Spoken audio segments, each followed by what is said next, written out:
Se você já se deparou com aqueles pequenos componentes eletrônicos chamados de capacitores de poliéster e ficou confuso com os códigos impressos neles, não se preocupe, você não está sozinho.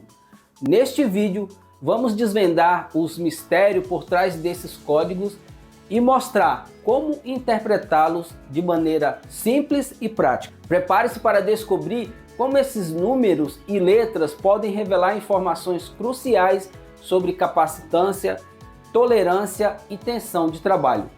Vamos explorar exemplos reais e fornecer dicas valiosas para que você nunca mais tenha dúvidas ao lidar com capacitores de poliéster. Então, se você quer dominar a leitura desses componentes essenciais e impressionar os seus amigos com o seu conhecimento em eletrônica, não perca esse vídeo. Assista esse vídeo e embarque nessa jornada de aprendizado comigo.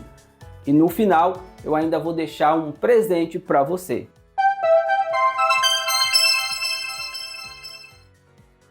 Bom, antes de qualquer coisa, eu acho importante você saber que a unidade, a grandeza, a unidade de medida dos capacitores chama-se Faraday, né? Em homenagem aí a um físico, cientista chamado Faraday. Não importa o tipo do capacitor, pode ser esse tipo de capacitor que geralmente a gente vê em motores, né? Motores de indução. Esses capacitores você vai ver muito em placas de ar-condicionado inverter.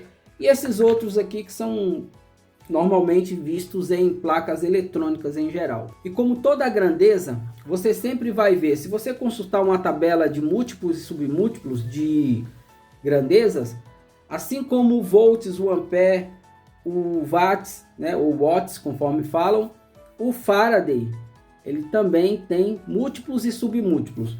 Aqui nós temos a unidade principal e aqui nós teremos o microfarad, aqui nós teremos o nanofarad e o picofarad. Detalhe importante, nessas outras grandezas, volts, ampere, watts e outras, você vai ver geralmente unidades múltiplas, né, acima da unidade principal. No caso de capacitores, não.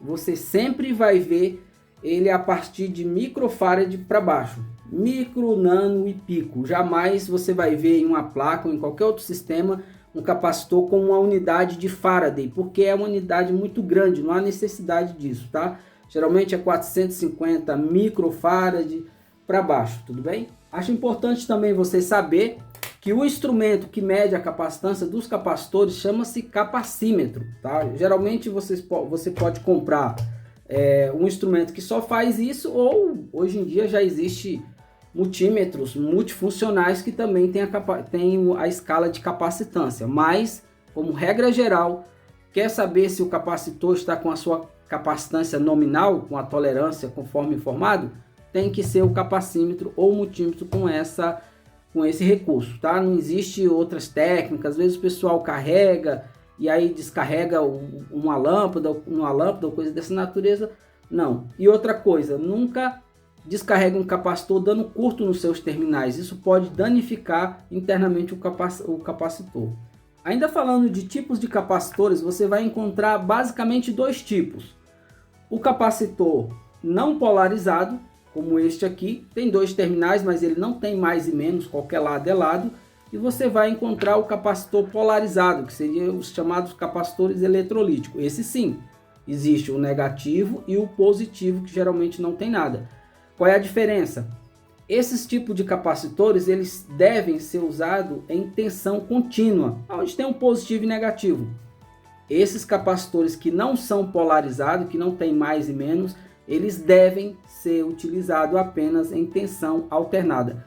Pode-se usar o capacitor eletrolítico em tensão alternada? Pode, mas tem uma forma correta de fazer isso e não é normal, não é comum, digamos assim, a gente ver configurações em placa com capacitor eletrolítico na linha AC, tá? Geralmente só na linha de filtro DC.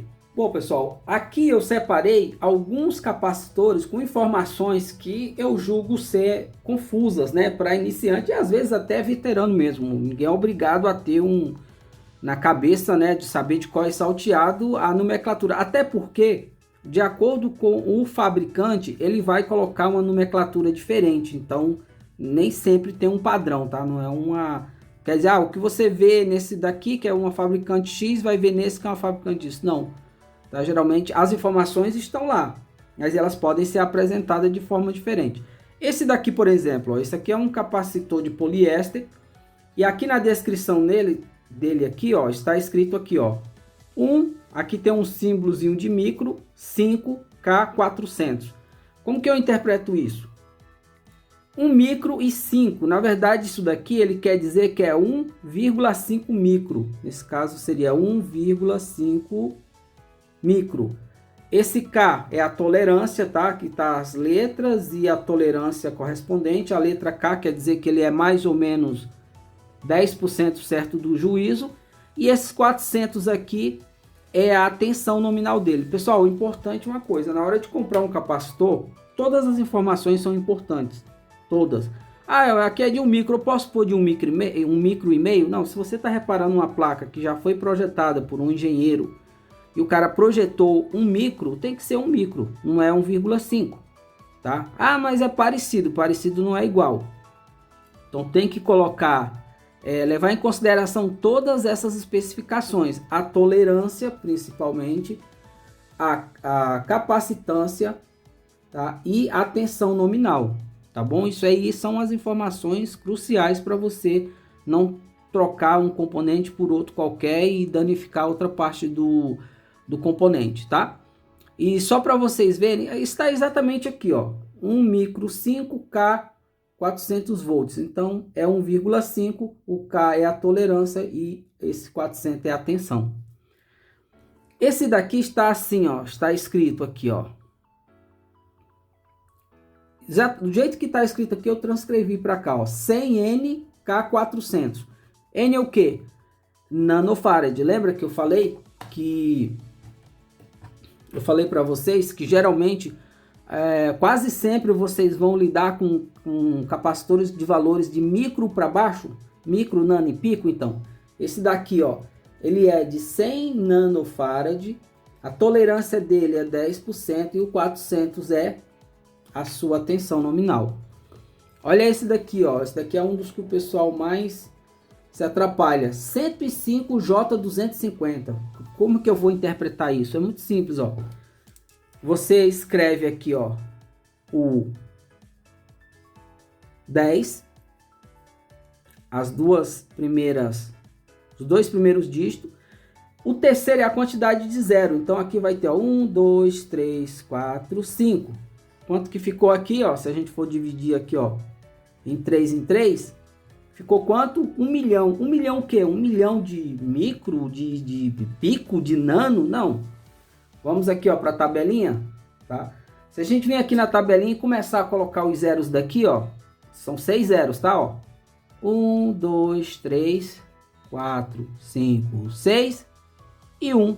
Quanto que é? 1 micro, tá? Então esse 1 milhão, na verdade, é 1 milhão de picofarad. Tá? Isso daqui é algo padrão, tá? Qualquer capacitor que você encontrar com essa nomenclatura, 105, 104, tá? Então você precisa fazer essas contas aqui, tá? Por via das dúvidas, cria uma tabelinha para você nunca se atrapalhar, tá bom? Um outro capacitor muito utilizado nas placas eletrônicas em geral e principalmente onde tem microcontroladores, onde tem CIs, é esse pequenininho aqui, ó, tá? Esse do tipo lentilha, tá? Capacitor cerâmico aqui, ó. Olha só como que ele é, tá? Aqui tem um número, um código 104, só isso, 104 e nada mais. Não tem tolerância, não tem tensão, não tem nada. Porque é a mesma regra, né? Você vai colocar o 10 e acrescentar 4 zeros. 1, 2, 3, 4. Quanto que ficou aqui? 100. 100 mil o quê? Mesma coisa, ó. 1, 2, 3, 4. Ou seja, 100 nanofarad aqui, ó. 100 nanofarad. Tá? O Faraday. 100 nanofarad.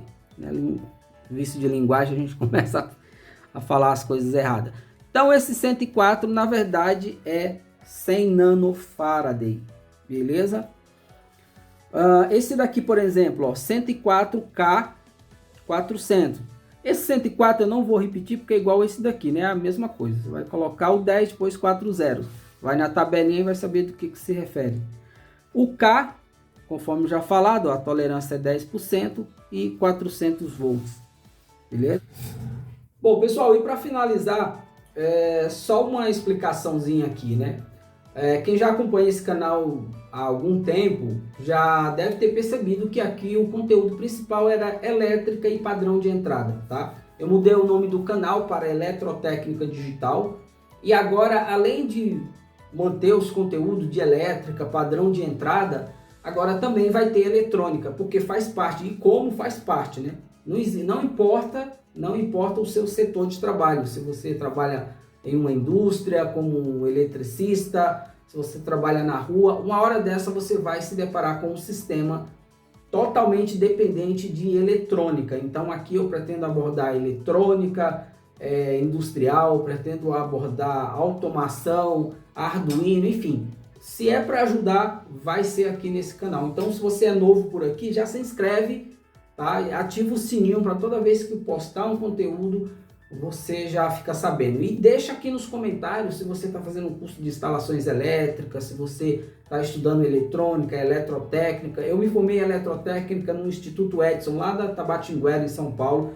próximo da Praça da Sé. Deixa aqui nos comentários se você está fazendo um curso, qual é o curso, se é de elétrica, de eletrônica, eletrotécnica, mecatrônica, quais as suas principais dúvidas para eu focar em cima disso, tá bom? Modéstia à parte.